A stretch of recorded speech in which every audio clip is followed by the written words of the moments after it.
उसमें जंगल में प्रकाश नामक चीड़ा अपनी माँ और पत्नी रजनी के साथ रहता था। रजनी का स्वभाव बहुत अच्छा था, लेकिन वो अपने साथ ज़्यादा दहेज लेकर नहीं आई थी, इसलिए प्रकाश की माँ उसे कुछ खास पसंद नहीं करती थी। प्रकाश बेटा, मैं सोच रही हूँ तुम्हारा दूसरा विवाह करा दूँ। क्यों माँ? रजनी कितनी सुंदर और सुलझी हुई तो है। तो क्या करूँ? उसकी बुद्धि का मुझे अचार डालनी है क्या? दो चार बर्तनों को छोड़ दो तो मायके से एक ढेला तक नहीं लाई है। माँ छोड़ो ना, घर में किस चीज़ की कमी है? भगवान हमें सब कुछ तो दिए हैं। अरे समाज में रुतबा भी तो होना चाहिए ना। चीकू की दुल्हन ने भर के बर्तन भाड़े लाखों की जीवर लाई है, और बहू देखने सुनने में भी ठीक ठाक है। होगी माँ, पर अब रजनी ही आपकी बहू है। नहीं नहीं, मैं तो दूसरी बहू ही लाऊंगी। नहीं माँ, अब राजे महाराजे वाले जमाने गए। मतलब? मेरी भोली माँ, मतलब एक पत्नी के होते हुए दूसरी शादी की तो मेरे साथ साथ आपको भी जेल की चक्की पीसनी पड़ेगी।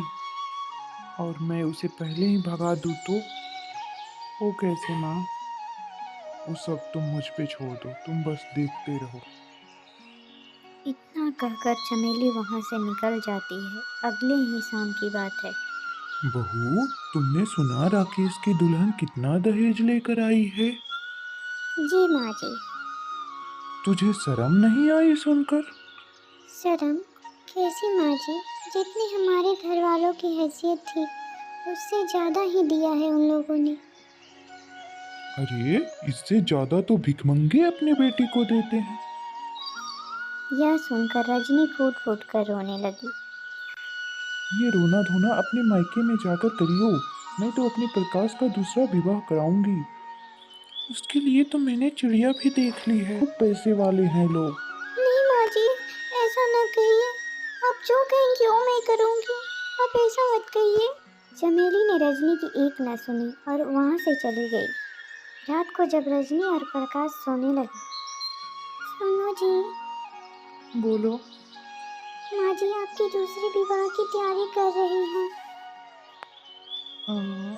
आ, रजनी, अब रात बहुत हो चुकी है, तुम सो जाओ। मैं सुबह माँ से बात करता हूँ। ठीक है जी, पर मैं कहीं नहीं जाने वाली, बता देती हूँ। हाँ हाँ, ठीक है मेरी प्यारी रजनी। सुबह होते ही प्रकाश माँ के पास जाता है।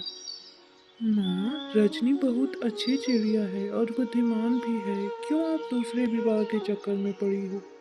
ऐसा कौन सी बुद्धिमानी तुझे दिख गई जो मुझे नहीं दिखी? माँ, आप जैसा चाहो वैसे पता कर सकती हो। ठीक है, लेकिन तब तक तू उससे कुछ नहीं कहेगा। ठीक है माँ, जैसी आपकी इच्छा। मैं दाना लेने के लिए निकलता हूँ। अगले दिन रजनी अपने घोंसले में कुछ काम कर रही थी।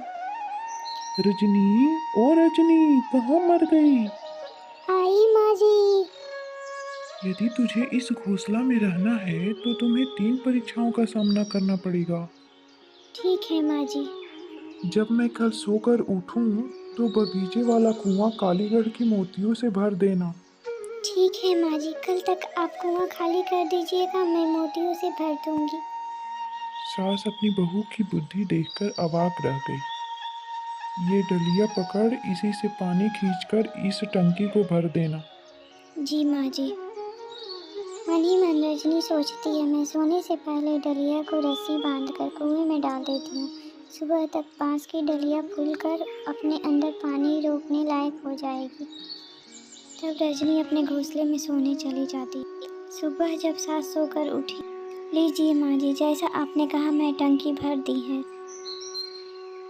सास ने टंकी में भरा पानी और डलिया में भरा पानी देखकर सब समझ गई। सास ने फिर गुस्सा दिखाते हुए हो तो तुम होशियार, कल के लिए तैयार रहना। रजनी को पूरा विश्वास था कि वह सफल होगी। दूसरे दिन प्रकाश दाना लेने के लिए निकला। रजनी, घर में चावल का एक दाना नहीं है। तुम बाजार जाकर एक बोरी चावल ले आना। जी माँ जी, पैसा दीजिए। यही तो चुनौती है, तुम्हें चावल बिना पैसों के लाना है। क्या? बिना पैसे के? ठीक है माँ जी। लीजिए माँ जी, मैं चावल की बोरी ले आई। हाय हाय, कैसे ले आई? उधार तो नहीं लाई? नहीं माँ जी, मैंने अपने पंख के कुछ बालों को बेचकर लाई हूँ। सास उसकी बुद्धिमानी देखकर हैरान रह गई। ठीक है, अभी खाना बना, भूख लगी है। उसी दिन रात में चमेली ने रजनी को बुलाकर, सुन, कल मुझे राख की रस्सी बना कर देना। राख की रस्सी? हाँ, सही सुना तूने, राख की रस्सी। रजनी चुप रहती है। ये तेरी आखिरी परीक्षा है। अगर तू इसमें सफल होती है तो तू जो कहेगी मैं वही करूँगी। रजनी बिना कुछ कहे अपने घोंसले में चली जाती है। सुबह होती है तो सासू माँ मन ही मन कहती है, लगता है इसका कोई तोड़ नहीं मिला रजनी को, तभी तो सामने नहीं आई। चलो बढ़िया है, पिंड छूटा। अब मैं जाकर नहा लेती हूँ। उधर रजनी ने एक बड़ी थाली में एक छोटा सा रस्सी रखा और उसमें आग लगा दी, जिससे वह रस्सी राख की बन गई। जब चमेली नहा कर आई तभी रजनी ने धीरे से थाली रखते हुए कहा, माँ जी, ये लीजिए राख की रस्सी। सास ने थाली की तरफ देखा और खुश हो गई। तू तो सच में बहुत बुद्धिमान है रे। मेरे प्रकाश के लिए तुझसे अच्छी चिड़िया हो ही नहीं सकती।